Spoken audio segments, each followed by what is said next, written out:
Welcome back to the deep dive. You gave us a stack of sources that compare life on Earth in two, well, profoundly different categories: land and water. That's right.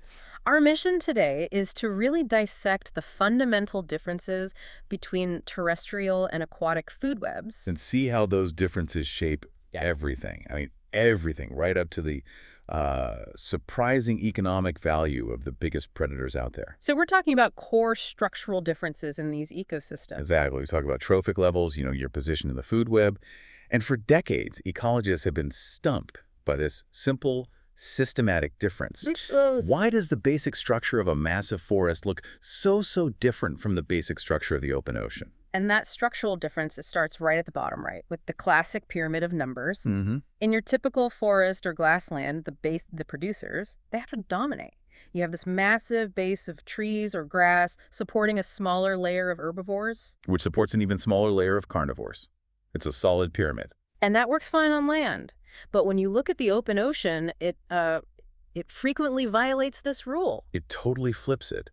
We see what are called inverted biomass pyramids. Meaning what, exactly? It means at any given moment you measure, there might be more collective weight, more biomass in the consumers. The little fish and plankton. Right, the zooplankton and small fish, than in the producers themselves, the phytoplankton.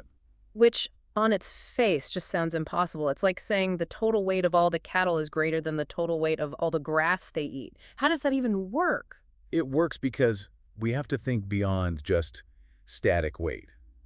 It seems counterintuitive, but the overall energy coming into the system. What ecologists call net primary production, or NPP. Exactly. That can actually be pretty similar globally for both land and water. The total energy captured is comparable. The difference isn't the input of energy. It's the packaging of that energy. The packaging and the speed. It's all about the nature of the primary producers themselves. Okay, so let's unpack this. That's our initial hook. The producers themselves are the great divide. They really are. So what are the specific contrasts that make an ocean producer so fundamentally different from, say, a tree? There are three critical factors. Yeah. They're all connected: size, turnover rate, and nutritional content.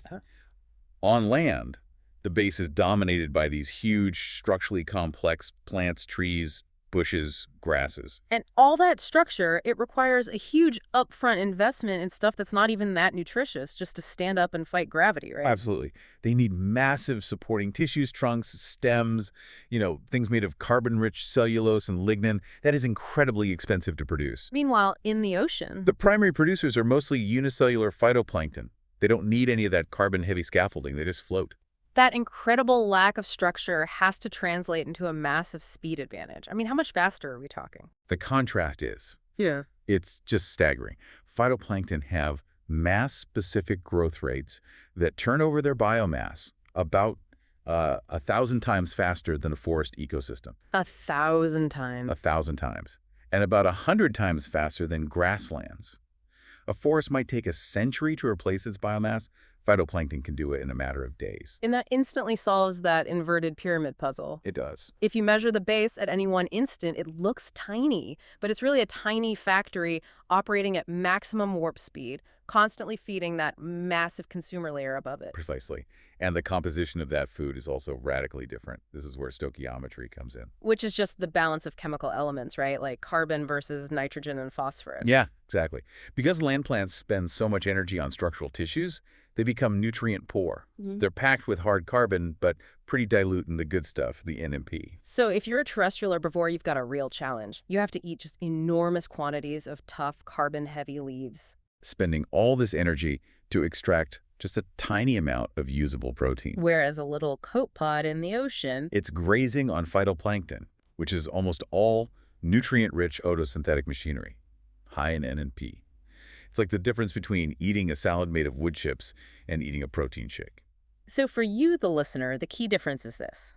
Land-based herbivores face a way bigger nutritional deficit than their aquatic counterparts. And that has to dramatically influence how energy flows and, maybe more importantly, who's in charge of the system. It absolutely changes the dynamics. Historically, terrestrial ecology focused really heavily on bottom-up control. Meaning the system was regulated by resources, nutrients in the soil, sunlight, that kind of thing. Right. But aquatic ecology pretty quickly found strong top-down control. where predation and herbivory are the primary forces driving the whole structure. Which means the consumers in the water are the ones calling the shots, not so much the plants at the base. They are.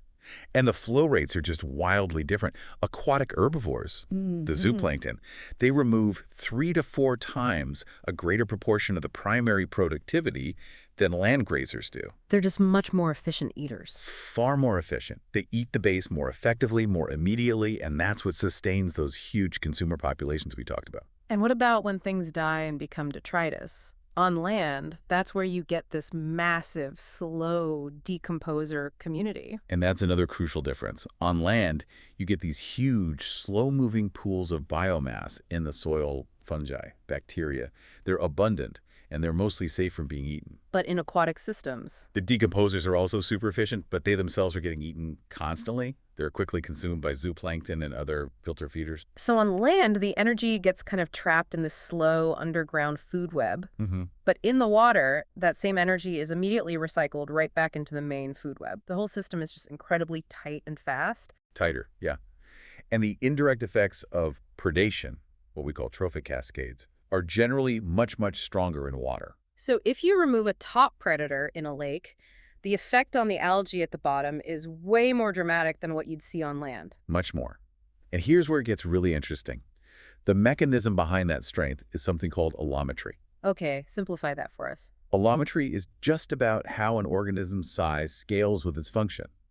In the open ocean, the pelagic system, the herbivores, are almost always larger than the phytoplankton they eat. So a little crustacean is physically bigger than the microscopic algae it's consuming. Right. The consumer is big, and the food is tiny and nutrient-dense. It's the perfect size mismatch for efficient eating. Which sustains much higher productivity up the chain and reinforces that strong top-down control. Exactly. Contrast that with land. A caterpillar on a giant leaf.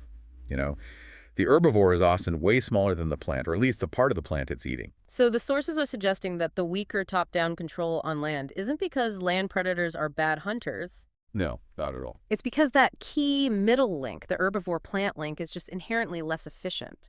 The plants fight back. They fight back with chemistry and tough architecture. Mm. The phytoplankton, they don't have architecture. Their only defense is speed, which the herbivores just overcome with their own efficiency. This difference in control bottom-up versus top-down, it naturally brings us to the very top, the apex predators.